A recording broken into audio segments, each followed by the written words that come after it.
Hello everybody, good day to you all. Asa Absinfo here. Today I will show you how to see the block list on Facebook. So let's start. First of all, go to the Facebook app.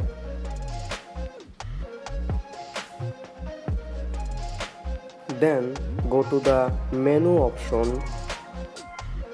Now scroll down and you can see setting and privacy option. Now click here.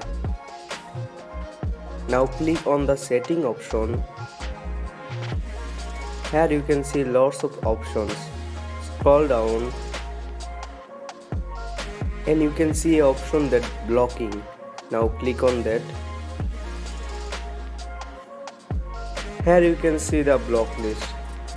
I have not blocked someone, that's why this is blank. If you block someone, then you can see the block list here, and you can unblock someone from here. This is pretty simple. I hope you like this video. If you like this video, please subscribe our channel for more informative tips and tricks. Thank you.